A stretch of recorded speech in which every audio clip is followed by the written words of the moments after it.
नमस्कार साथियों, हमारे YouTube channel RN career point पर आपका स्वागत, अभिनंदन, खैर मकदम है साथियों। आज हम लेकर आए हैं आपके सामने एक दिल्ली पुलिस होम गार्ड की बम्पर भर्ती। इस भर्ती के अंदर आप लोगों को कैसे ऑनलाइन आवेदन करना है, आवेदन के पश्चात आप लोगों को कैसे तैयारी करनी है, इनकी कितनी दौड़ होगी और इसमें एक आसान तरीके से कैसे प्रत्येक बालक सिलेक्शन ले सकता है। इसके लिए आप हमारे चैनल पर लगातार बने रहिए और वीडियो को अंत तक देखें ताकि हम पूरी प्रक्रिया को बता सकें। दिल्ली पुलिस जो भर्ती है उसमें सैलरी भी काफ़ी कुछ रहने वाली है और सैलरी के साथ साथ में जो भी 2 साल के रखेंगे, 3 साल के रखेंगे और उसको आगे कैसे बढ़ाएंगे, ये सारी चीज़ें हम आप लोगों को बताएंगे। हमारे चैनल पर आप लगातार बने रहिए और चैनल को ज़्यादा से ज़्यादा शेयर कर भी करें और घंटे का बटन आपको बहुत ज़बरदस्त तरीके ठोकना है ताकि प्रत्येक बालक तक पहुंच सके चीज़ें। अब हम विज्ञापन की तरफ चलते हैं। विस्तृत विज्ञापन, जैसे दिल्ली पुलिस होम गार्ड जो भर्ती है वो एक दिल्ली पुलिस के अंदर स्थानीय नौकरी है, अच्छी नौकरी है। प्रत्येक बालक इसके अंदर अगर थोड़ी सी अगर मेहनत करता है तो प्रत्येक बालक इसके अंदर सिलेक्शन ले सकता है, क्योंकि इसकी तो ज़्यादा है, वो इतनी ज़्यादा भीड़ होने वाली नहीं है। और एक बेरोज़गार के लिए एक रोज़गार मिल जाना सबसे ज़्यादा बेहतर होता है। और ये मैं चाहता हूँ कि सभी लोग आप इस वीडियो को देखें और अंत तक देखें ताकि मैं आपको प्रत्येक चीज़ आपको क्लियर करवा सकूँ।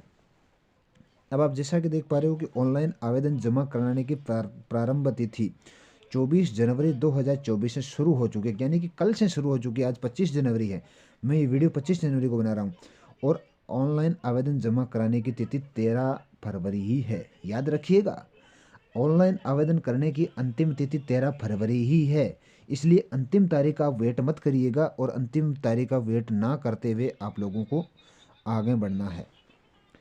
आगे होमगार्ड के जो कुल पद होंगे वो होंगे 10,285 पद, यानी कि 10,285 होमगार्ड सभी सेवकों को 3 साल की अवधि के नामांकन, जिसमें 2 साल तक बढ़ाया जा सकता है, यानी कि होमगार्ड के लिए आपको अधिकतम 5 साल के लिए रखा जा सकता है।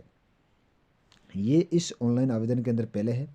ऑनलाइन आवेदन आमंत्रित किए जाते हैं जिसमें अनुसूचित जाति, जनजाति, अन्य पिछड़ा वर्ग उम्मीदवारों के लिए क्रम से जो आरक्षण वगैरह है, जैसे दिल्ली में जैसे जिस लोगों को आरक्षण दिया उसके अनुसार होती है।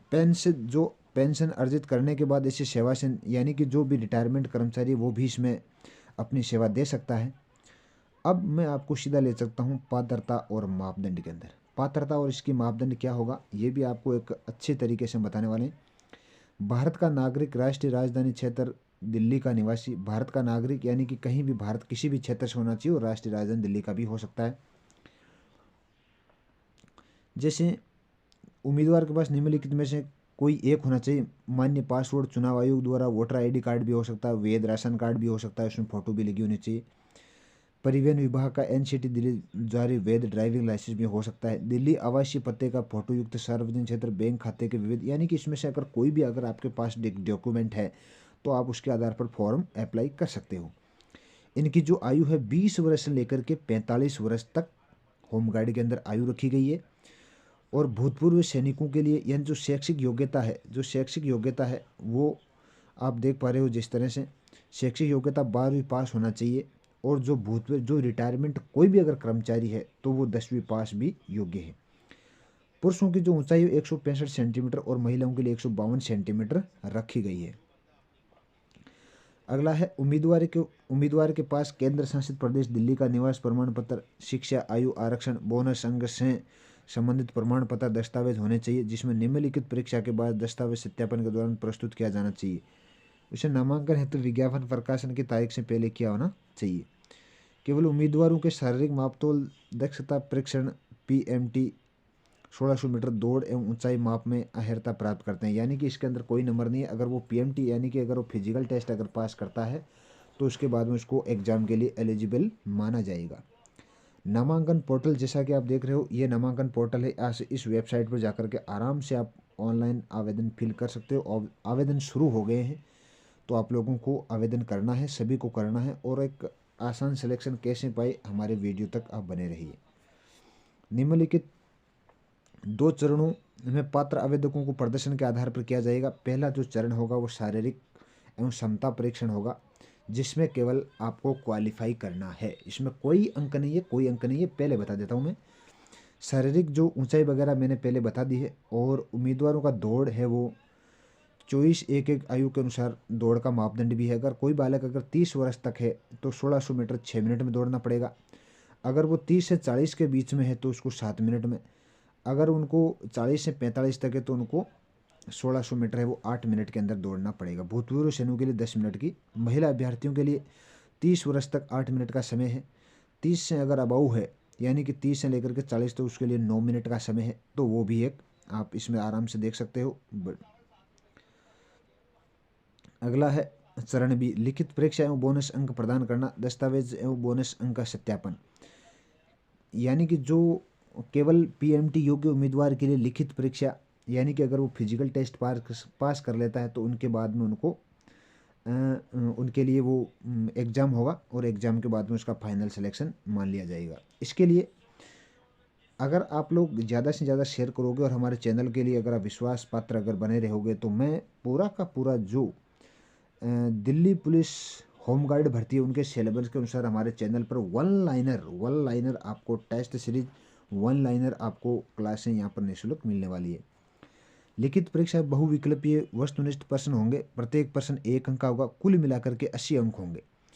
इस अवधि में 90 मिनट का समय होगा आपके पास, और पक्ष जो परीक्षा का जो सवाल आएंगे वो 10वीं मानक तक आएंगे, यानी कि 10वीं स्टैंडर्ड तक इनके परीक्षा आने वाले हैं। इसमें अंकगणित के आएंगे, सामान्य विज्ञान है, सामान्य बुद्धि है, आप जैसा देख पा रहे हो, सामान्य बुद्धि एवं तर्क है, दिल्ली का इतिहास एवं संस्कृति है, भारत का संविधान है, प्राचीन भारतीय संस्कृति इतिहास है, जो जो भूगोल एवं सामान्य ज्ञान है, और यानी करंट जीके भी इसके अंदर है। प्रश्न पत्र हिंदी और अंग्रेजी द्विभाषा में होगा। यदि पीएमटी उत्तीर्ण करने के बाद भूतपूर्व सैनिक पूर्व सीएमसी कर्मियों की संख्या कुल रिक्तों 10% से कम रहती है तो उनके लिए कोई लिखित परीक्षा नहीं होगी। अगला है बोनस अंक। आपके द्वारा आपके आवेदन प्रस्तुत किए गए वास्तविक दावे के अनुसार निम्नलिखित तो पूरा करने पर आपको बोनस अंक प्रदान किया जाए। हालांकि दस्तावेज सत्यापन के दौरान सत्यापित किया जाएगा और किसी भी गलत जानकारी दावे पर उम्मीदवारी खारिज कर दी जाएगी, इसलिए आपको गलत कोई भी नहीं देना है। अब इसमें देखो, जैसे अगर कोई भी अगर बंदा एनसीसी का अगर उनके पास सी प्रमाण पत्र तो उनको 5 अंक, अगर उनको बी प्रमाण पत्र 3 अंक और उसको ए प्रमाण पत्र तो 2 अंक उनको बोनस दिए जाएंगे। अगला है होमगार्ड के रूप में अनुभव के लिए बोनस। 2 वर्ष का अगर अनुभव है तो 3 अंक है, 2 से 3 वर्ष का है तो 4 अंक है, 3 से 5 है तो 6 अंक मिलेंगे, और 5 वर्ष से अधिक अनुभव तो 8 नंबर आपको उस फोगट में मिलेंगे। नागरिक सुरक्षा एवं अनुभव के लिए बोनस है, वो 2 वर्ष का अनुभव 2 अंक है, 2 से 3 वर्ष का 3 अंक है, 3 से 5 वर्ष का 5 अंक है, और 5 वर्ष से अधिक है तो उनको 6 अंक दिए जाएंगे। आपको मैं ये बता देता हूँ कि जो होमगार्ड अनुभव के लिए बोनस है और नागरिक सुरक्षा अनुभव बोनस है, ये बोनस आपकी पढ़ाई के आगे 0 है। मैं ये पहले बता देता हूँ कि अगर कोई भी अगर व्यक्ति अगर बालिका है, छात्र छात्रा है, अगर वो लगातार तैयारी कर रहे हैं तो मेरे हिसाब से ये बोनस उनके कोई काम का नहीं है, क्योंकि हमारे पास अगर तैयारी करे तो बोनस है भी नहीं। अगर जो बोनस वाला है वो उसने मान लिया कि 4 साल से उसे किताब ही खोल कर नहीं देखी, अगर पहली बार देखेगा तो उसको सिलेबस समझ में नहीं आएगा। भले ही अगर उनको बोनस मिले 2-3 अंक, कोई फ़र्क नहीं पड़ने वाला। अगर अच्छी तैयारी करने वाला बालक है तो वो इनसे कहीं ज़्यादा और बेहतर कर सकता है। अगला जो सत्यावेद जो बोनस मिलेंगे वो पात्रता जांच और उसके बाद में लिखित एग्जाम के बाद में उनको पूरा मिल जाएगा, और उसके बाद में इनकी जो मेरिट बनने वाली है समान, जैसा कि आप देख पा रहे हो अच्छी तरीके से परिणामों की घोषणा, और उसके बाद में उसके डॉक्यूमेंट वेरिफिकेशन भी होंगे। पूर्व होमगार्ड सभी सेवकों का नामांकन भी होगा। चरित्र पूर्ववर्त चिकित्सा सत्यापन भी, यानी कि मेडिकल वगैरह भी होगा। और आवेदन शुल्क, यानी कि आवेदन शुल्क के लिए सिर्फ 100 रुपये शुल्क रखा गया। अच्छे बहुत ज़बरदस्त है, 100 रुपये का यहाँ पर शुल्क रखा गया। आवेदन कैसे करें, यानी कि इस ऑनलाइन जो पोर्टल पर जाकर के आप आवेदन कर सकते हो। तो इसके लिए योग्य उम्मीदवार पोर्टल, यानी जो 24 जनवरी से लेकर के 13 फरवरी तक ऑनलाइन आवेदन कर सकते हैं। तो आपको अच्छी तरीके से ये जो भी निर्देश है वो पढ़ने हैं। निर्देशों को पढ़ने के बाद में आपको अच्छी तरीके से ऑनलाइन आवेदन करना है। और अभ्यर्थियों के लिए महत्वपूर्ण जो भी चीज़ें हैं, निर्देश है, वो भी आपको पढ़ना। मैं कहता हूँ कि बोनस आपके कोई बोनस से डरना नहीं है, और आपको एक अच्छी भाव के साथ में आप लोगों को तैयारी करना। मैं गारंटी के साथ कहता हूँ कि बोनस अंक कोई काम के नहीं है। आप प्रत्येक बालक पढ़ने वाला इसमें सिलेक्शन ले सकता है। तो आपको अच्छी तरीके से तैयारी करना है, शानदार तैयारी करना है। और आप लोग इसके लिए थोड़ा सा, अगर बेरोजगारी अगर कहीं भी ख़त्म हो जाती है, मान लिया कि 5 साल के लिए भी, आजकल आर्मी भी 4 साल की है, तो आपको डरने की चिंता नहीं है कि आप सोचते हो कि यार होमगार्ड में कैसा होगा। नहीं, पेमेंट भी मैं आपको बताऊँगा। इसके लिए आपको गृह रक्षक महानिदेशालय परीक्षा का समय, पात्रता, अन्य पहलू पर आवेदनों को कोई विस्तृत जानकारी नहीं जांच करता है, इसलिए उम्मीदवारों केवल अंतरिम आधार पर स्वीकार की जाएगी। केवल नामांकन के लिए आवेदन करने से उम्मीदवार के लिए पात्र नहीं हो सकता। तो ये सारी चीज़ें आपको पढ़ना है। पद के लिए शैक्षिक अयोग्यता, बोनस अंक और अन्य पात्रता 1/1/2024 को निर्धारित की जाएगी। यदि उम्मीदवार अपना आवेदन सफलतापूर्वक जमा कर दे तो उसे अंतरिम माना जाएगा। गृह रक्षक सेवक नामांकन के लिए एक उम्मीदवार को केवल एक ऑनलाइन आवेदन अनुमति है, इसलिए उम्मीदवारों को गृह रक्षक स्वयं सेवक के रूप में नामांकन के लिए ऑनलाइन आवेदन भरते समय उचित श्रम करना चाहिए। यानी कि अच्छी तरीके से देकर एक आवेदन के बाद अगला आवेदन कर, तो आपको दोनों आवेदन खारिज हो जाएंगे। उम्मीदवारों को सलाह दी जाती है कि हालिया में स्पष्ट रंगीन फोटो अपलोड करें। तो ये भी चीज़ें आपको अच्छी तरीके से पढ़ लेना है। एक बार सबमिट किए गए ऑनलाइन आवेदन पत्र किसी भी विवरण में पोस्ट, फैक्स, ईमेल, हाथ आदि के माध्यम से मांगे गए परिवर्तन, सुधार, अनुरोध पर परिस्थिति या विचार नहीं किया जाएगा। इस संबंध में कोई पत्राचार नहीं है। तो आप अच्छी तरीके से यहाँ पर तैयारी कीजिएगा, और आपका जो सिलेक्शन है वो 100% होगा। आपका सिलेक्शन 100% होगा, मैं ये कहता हूँ, गारंटी के साथ मैं कह सकता हूँ। आप लगातार चैनल के साथ बने रहिए और अपने चैनल को ज़्यादा से ज़्यादा आगे में बढ़ाइए। अच्छी भर्ती है, अच्छी भर्ती, आप अच्छी तैयारी करके और आप है और भी चीज़ों को पढ़ सकते हो। तो आज के लिए इतना ही। आप भी अच्छी तरीके से लोगों के पास, बच्चों के साथ में शेयर भी करें, ताकि आपकी जानकारी प्रत्येक बालक व्यक्ति के साथ पहुँचे। तो अच्छे तरीके से आप पढ़ करके और इसको आवेदन करें, आवेदन जल्दी कर दें। तो आज के लिए इतना ही। जय हिंद।